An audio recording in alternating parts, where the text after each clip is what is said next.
Hi, I'm Tom Rue of the Kauffman Foundation, and welcome to this issue of Top of Mind, where we're going to take a look at the world of digital and online media.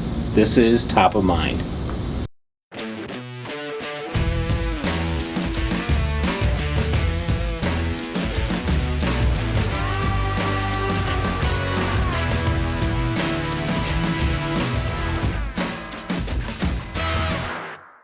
This week on Top of Mind, I drew inspiration from a couple stories that were, in the press, so to speak.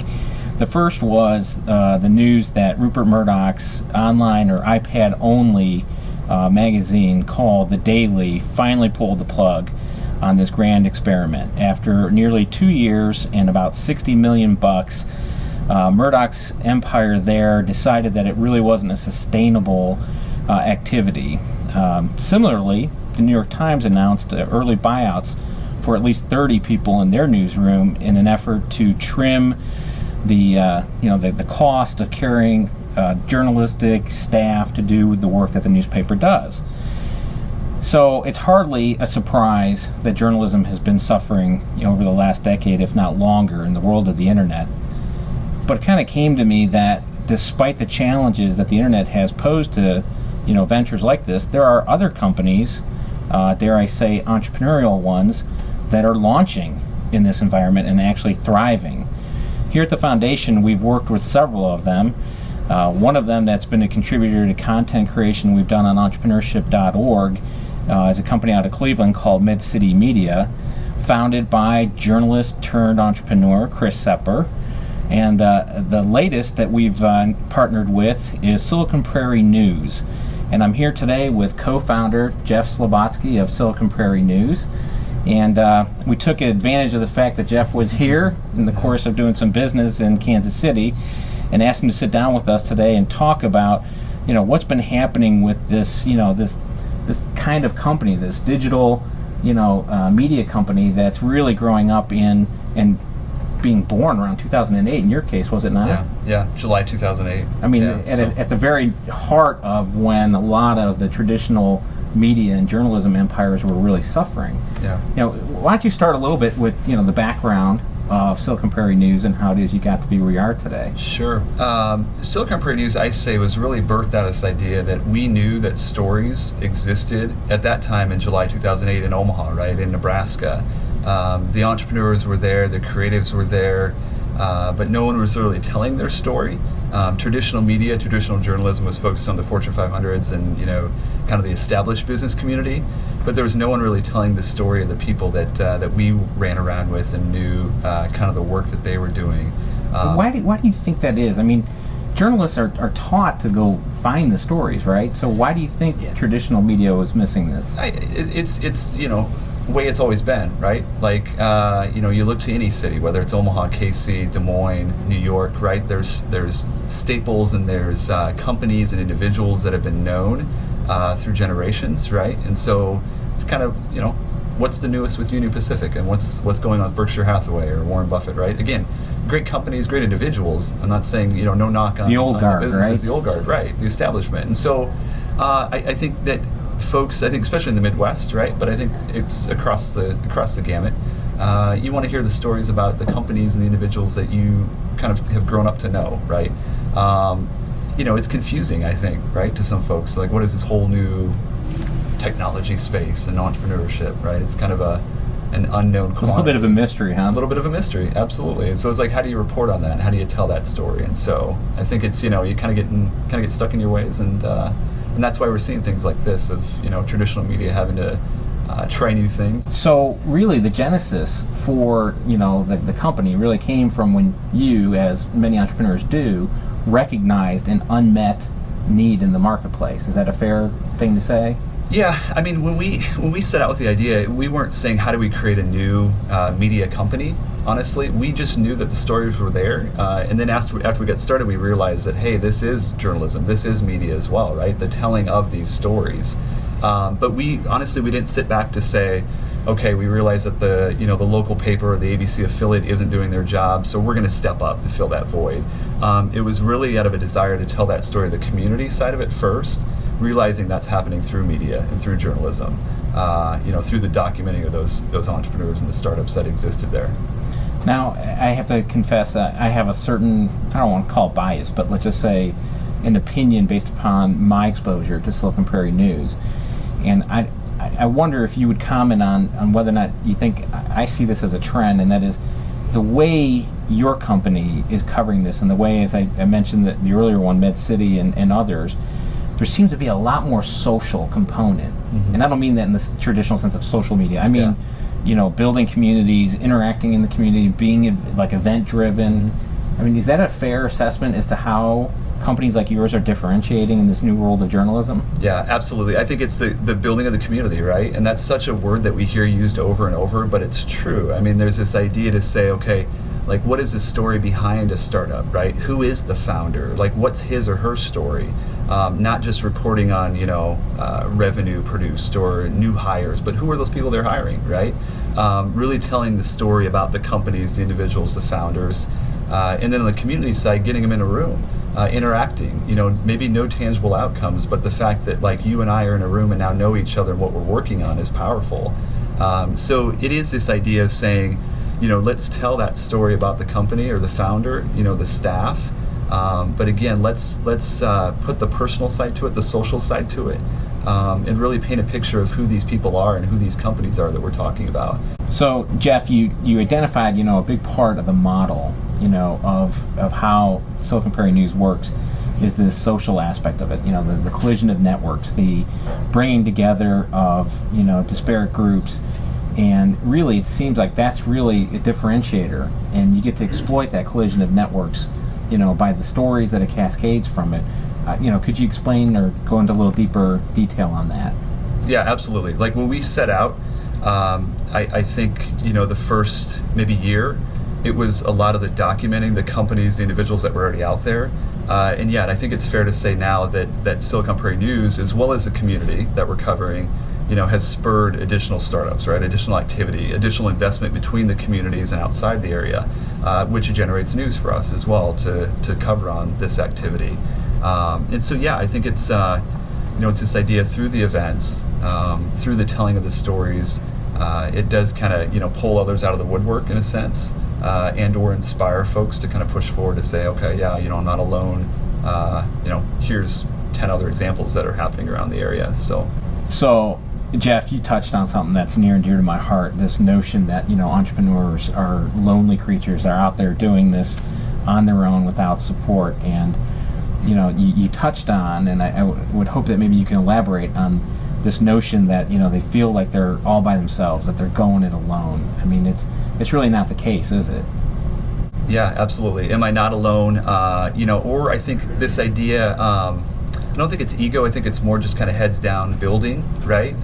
So it's the humbleness of saying, generated X amount in revenue, but I don't know if anybody really care or be interested in that. Is that good enough, right? Exactly. Is that good enough? Or I've only got 5 employees, and we're saying, holy cow, you need to shout that from the rooftops, right? For other folks to see that, wow, you can build a sustainable business wherever it may be. And again, you're not alone, right? Tell that story, share that story. Celebrate that almost in a sense. So, it's definitely something that we've seen over time. Well, to that point of getting those stories out there, I know that, big conferences are part of your business model. Yep. And, Big Omaha being the one that probably has the longest tenure with you and the best recognition. Can you share for the viewers of Top of Mind, kind of the motivation, the thinking that went behind that, and then more importantly, spoiler alert, how we might be expanding on that footprint and partnership with each other. Yeah, absolutely. So we're heading into our 5th year of Big Omaha this coming May of 2013, which is crazy. It's already been 5 years. It goes like that, doesn't it? It does.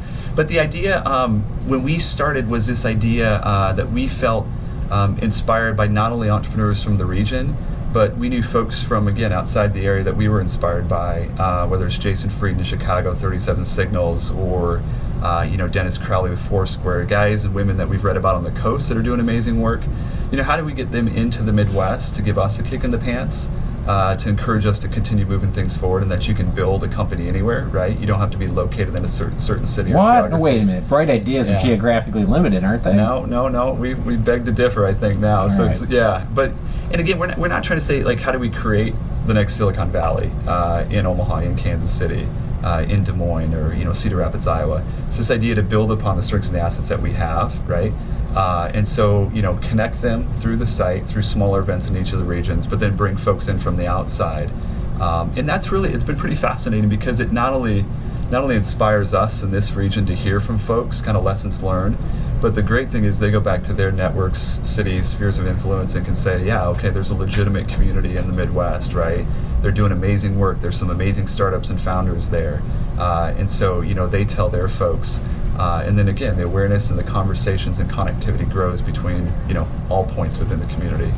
So I got to tell you, from our perspective, and kind of like, as media companies are beholden to do from time to time, when reporting on something that they are actually tied through a holding company, you have to disclaim, General Electric is a funder of NBC or an owner of NBC. Well, we are a funder of Silicon Prairie News. So with that disclaimer, I would say one of the things that we saw in the value in bringing this partnership to light is, first of all, this kind of journalistic credibility that you do have. I mean, the news coverage that you do on these stories is just, second to none. So it's great narrative.